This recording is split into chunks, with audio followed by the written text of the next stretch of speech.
नमस्कार सर्वांना, श्री स्वामी समर्थ. मी स्वाती आपलं स्वामीचरण या यूट्यूब चॅनलमध्ये अगदी मनापासून स्वागत करते.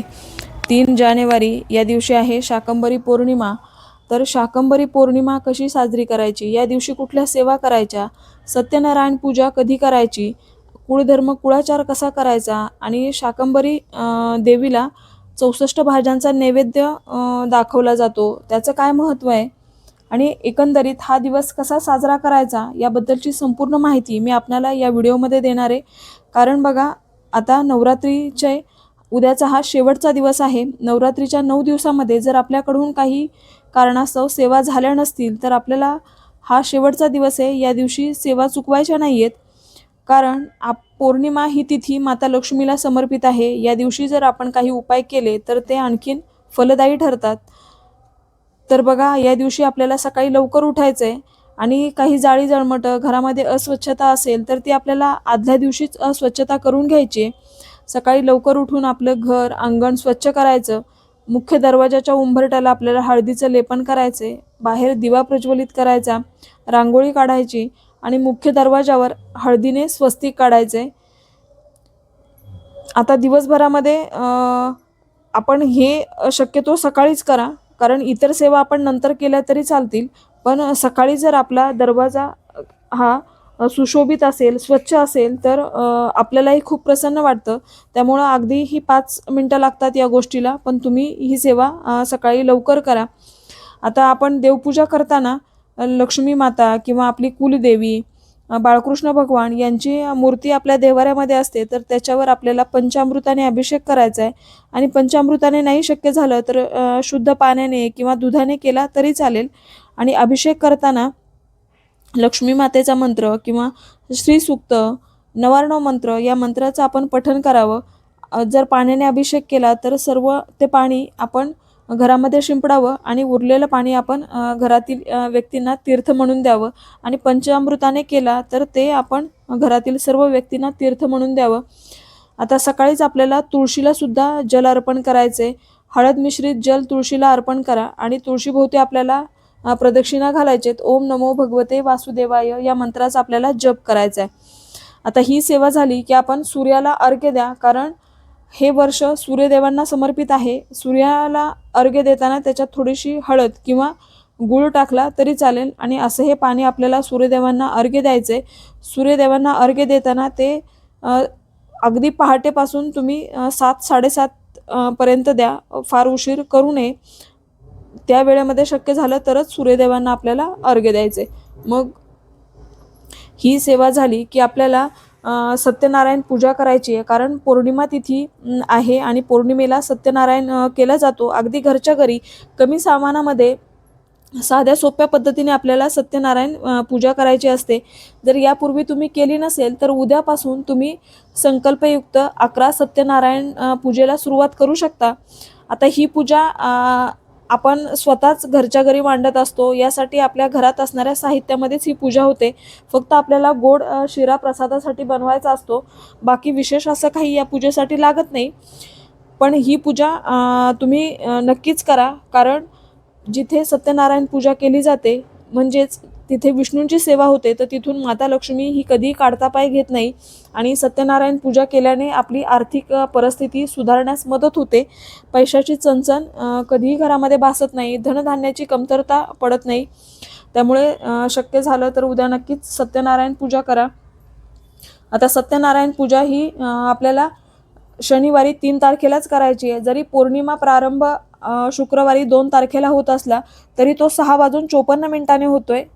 त्याच्यामुळे सत्यनारायण पूजा ही आपल्याला शनिवारी करायची आहे. आता तुम्ही सकाळी पूजा मांडणी केली तरी चालेल आणि संध्याकाळी कथा वाचली तरी चालेल. आता या दिवसभरामध्ये आपल्याला काही सेवा उपाय करायचे आहेत.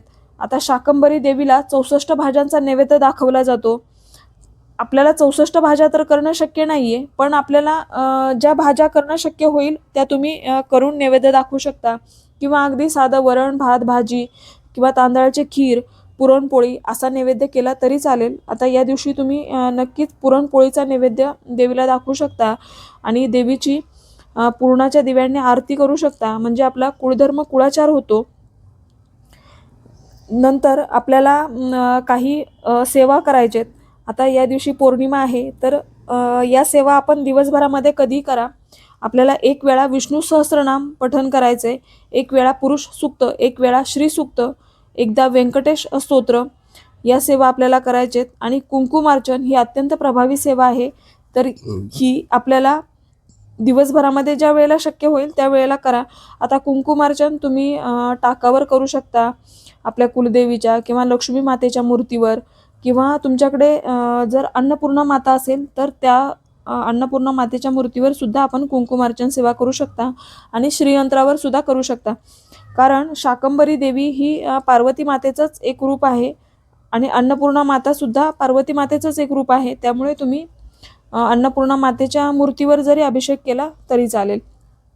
आता एक अत्यंत प्रभावी सेवा आपल्याला या दिवशी करायची आहे, ते म्हणजे आपल्याला पिंपळ वृक्षाखाली दीप प्रज्वलित करायचा आहे. असं दीपदान तुम्ही सकाळीही करू शकता शनिवारी, किंवा संध्याकाळी प्रदोष काळामध्ये केलं तरी चालेल.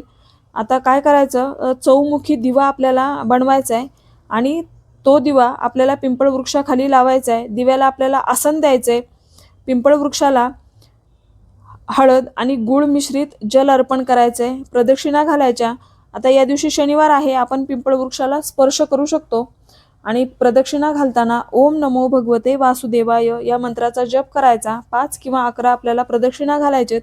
मग दिव्याला मनोभावे नमस्कार करायचा. आणि बघा, दिवा लावताना तुम्ही तुपाचा दिवा लावला तरी चालेल, आणि तेलाचा, मोहरीच्या तेलाचा किंवा तिळाच्या तेलाचा दिवा लावला तरी चालेल. आता फक्त दिव्यामध्ये आपल्याला चारही दिशेला 4 वाती घालायचेत. मग दिव्याला मनोभावे नमस्कार करायचा, आणि परत मागे वळून बघायचं नाही, सरळ आपल्या घरी यायचं. रस्त्यामध्ये कुठे थांबायचं नाही किंवा कुणाशी बोलायचं नाही. घरी आल्यावर थोडा वेळ शांत बसायचं, आणि मग तुम्ही हातपाय धुवू शकता. तर हे पिंपळ वृक्षाला एक आपल्याला दीपदान करायचं आहे. दुसरं दीपदान करायचं आहे, आपल्या जवळपास जर कुठं देवीचं मंदिर असेल किंवा शाकंभरी देवीचं मंदिर असेल, तर तिथे आपल्याला देवीला शक्य झालं तर फूल, गुलाबाचं किंवा चाफ्याचं फूल किंवा गजरा अर्पण करायचं आहे, आणि तिथे देवीच्या मंदिरामध्ये सुद्धा एक दीपदान करायचं आहे. नंतर तुमच्या जवळ जर औदुंबराचं किंवा वडाचं झाड असेल तर त्याखाली सुद्धा आपल्याला दिवा लावायचा आहे. आता प्रत्येक ठिकाणी दिवा लावताना दिव्याला आपल्याला आसन द्यायचं आहे. फुलाच्या पाकळ्या किंवा तांदूळ असं काही तुम्ही दिव्याला आसन द्या, आणि मग मनोभावे नमस्कार करायचा. तर अशा पद्धतीने या 3 ठिकाणी, आणि 3 ठिकाणी जरी नाही जमलं तर आपल्याला पिंपळ वृक्षाखाली आवर्जून या दिवशी दीपदान करायचं आहे. तुम्हाला जर जवळपास महादेवांचं मंदिर असेल तर तिथे सुद्धा एक आपण दीपदान करू शकता. आता महादेवांना शक्यतो शुद्ध गाईच्या तुपाचा दिवा लावला जातो, आणि शुद्ध जल अर्पण केलं तरी चालेल. पिंडीवरती जल अर्पण करताना ते प्लास्टिकच्या बॉटलने करू नये. शक्यतो तांब्याच्या गडव्याचा वापर करावा, किंवा ग्लासचा वापर केला तरी चालेल. तर ह्या सेवा आपल्याला चुकवायच्या नाही आहेत. बघा, पौर्णिमा तिथी आहे, आणि पौर्णिमा तिथी ही माता लक्ष्मीला समर्पित आहे, आणि या दिवशीच विष्णूंची सुद्धा सेवा केली जाते. आणि पिंपळ वृक्षाखाली साक्षात विष्णूंचा वास आहे, आणि त्यातल्या त्यात शनिवार आला आहे, त्यामुळे या तिथीला खूप महत्त्व आहे. त्यामुळे आवर्जून आपण पिंपळ वृक्षाखाली या दिवशी दिवा लावा. इतर कुठल्या सेवा नाही जमल्या तरी चालेल, पण आपण पिंपळ वृक्षाखाली दिवा लावायला अजिबात विसरू नका. तो तुम्ही सकाळी किंवा संध्याकाळी प्रदोष काळामध्ये ज्या वेळेत तुम्हाला या दोन्ही वेळेपैकी शक्य होईल त्यावेळेला तुम्ही असा हा दिवा लावा. आता दिवसभरामध्ये आपण सेवा काय करायच्या ते सांगितलं. सत्यनारायण पूजा करायची, असं दीपदान करायचं, आणि संध्याकाळच्या वेळेला आपल्याला आपल्या मुख्य दरवाजा हा उघडा ठेवायचा आहे. मुख्य दरवाजा बाहेर आपल्याला दिवा लावायचा आहे. तो तुम्ही तेलाचा लावा, तुपाचा लावा, चालेल. आणि प्रदोष काळामध्ये आपण थोड्या वेळासाठी दरवाजा उघडा ठेवायचा आहे.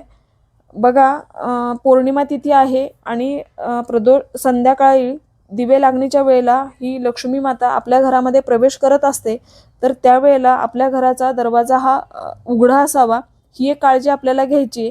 आता जर तुम्ही वर्किंग असाल, तर तुम्ही उशिरा येत असाल, तर जेव्हा तुम्ही घरी याल तेव्हा तुम्ही दरवाजा बाहेर दिवा लावा, मुख्य दरवाजा बाहेर, आणि थोड्या वेळासाठी का होईना पण आपला मुख्य दरवाजा उघडा ठेवा. आणि जर तुम्ही रात्री खूपच उशिरा येता तर तुम्ही सकाळी ही सेवा करू शकता. सकाळी तुम्ही आपला मुख्य दरवाजा बाहेर दिवा लावून थोड्या वेळासाठी दरवाजा उघडा ठेवू शकता. पण थोड्या वेळासाठी का होईना आपला मुख्य दरवाजा हा दररोज उघडा असावा आणि दिवे लागण्याच्या वेळेला तर नक्कीच तो उघडा असावा. आता आपण आपल्या घरातल्या देवांना सुद्धा या दिवशी छान नैवेद्य दाखवायचा आहे आणि सत्यनारायण पूजा सुद्धा करायची आहे. आता यापैकी ज्या सेवा आपल्याला करणं शक्य होईल त्या सेवा आपल्याला करायचेत. दिवसभरामध्ये तुम्ही एक मुख्य दरवाजावर आपल्याला स्वस्तिक काढायचंय, एक आपल्या देव्हाऱ्यामध्ये आपल्याला स्वस्तिक काढायचंय. आपल्याला या दिवशी गॅस स्वच्छ करायचा आहे आणि गॅसवर सुद्धा एक स्वस्तिक काढायचं आणि जिथे आपण गॅस ठेवतो त्या भिंतीवर सुद्धा आपल्याला स्वस्तिक काढायचं आहे. आपण जिथे तिजोरी आहे, जिथे आपले पैसे ठेवतो त्या ठिकाणी सुद्धा आपल्याला एक स्वस्तिक काढायचं आहे. असं 5 ठिकाणी आपल्याला स्वस्तिक काढायचं, त्याची धूपदीप दाखवून छान पंचोपचारे पूजा करायची आणि नमस्कार करायचा. या दिवशी विष्णूंचा मंत्र, विष्णू गायत्री मंत्र आणि लक्ष्मी गायत्री मंत्र या मंत्रांचं आपल्याला म्हणत राहायचंय. म्हणजे अगदी काम करता करता पण तुम्ही लक्ष्मी मातेचं स्मरण करायचंय, मनात हे मंत्र म्हणत राहायचेत. आता मासिक धर्म सुतक असेल तर आपल्याला यातली कोणतीही सेवा करता येणार नाही. मासिक धर्म असेल तर घरातील इतर व्यक्तींकडून ही सेवा करून घेतली तरी चालेल, पण सुतक असेल तर आपल्याला कोणत्याही सेवा करता येणार नाही. त्यावेळेला आपण मनामध्ये हे मंत्र जाप म्हटले तरी चालेल आणि यूट्यूबला विष्णू सहस्रनाम किंवा श्री सूक्त, पुरुष सूक्त या सेवा लावून त्या श्रवण केल्या तरी चालेल. तर अशा पद्धतीने शाकंभरी देवी ची पौर्णिमा ही आपल्याला शाकंभरी पौर्णिमा खूप उत्साहात छान पद्धतीने साजरी करायची आहे आणि ही लक्ष्मी मातेची सेवा आहे.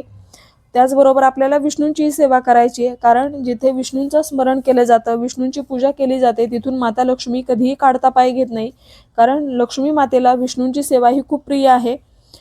तर आपल्याला यातील ज्या जमतील त्या सेवा आणि उपाय हे आपल्याला करायचे आहेत. पण पिंपळ वृक्षाखाली नक्कीच तुम्ही एक दीपदान करा. जवळपास तुमच्या कुठेही पिंपळ वृक्ष असेल तर तिथे आपल्याला असं हे दीपदान करायचे. यासाठी काही फार वेळ लागत नाही. तुम्ही कणकेचा दिवा बनवला तरी चालेल आणि साधी मातीच्या पंतीमध्ये जरी असा हा दिवा लावला तरी चालेल. पण यापैकी जेवढ्या जमतील तेवढ्या सेवा आपल्याला या दिवशी करायचेत. या दिवशी सकाळी आपल्याला तुळशीला सुद्धा छान जल अर्पण करायचे आणि तुळशीची सुद्धा पूजा करायची. आता आपण जी पूजा मांडणी करतो सत्यनारायण पूजा, तर विष्णूंना तुळशीपत्र अर्पण केलं जातं. पण हे तुळशीपत्र आपण पौर्णिमेच्या दिवशी चुकूनही तोडायचं नाहीये, त्या आदल्या दिवशीच आपल्याला तोडून ठेवायचंय. ही एक आपल्याला काळजी घ्यायची. तर अशा पद्धतीने शाकंभरी पौर्णिमा हा दिवस आपल्याला साजरा करायचा आहे, या सेवा करायचेत. या केल्याने विष्णू आणि माता लक्ष्मी यांचा अखंड कृपाशीर्वाद आपल्यावर राहतो. तर ही छोटीशी पण तितकीच महत्त्वाची माहिती जी मला तुमच्यापर्यंत पोचवायची होती. व्हिडिओ आवडला असेल तर व्हिडिओला लाईक करा, शेअर करा, सबस्क्राईब करा. भेटूया अशाच एका नवीन व्हिडिओसोबत. तोपर्यंत सर्वांना श्री स्वामी समर्थ.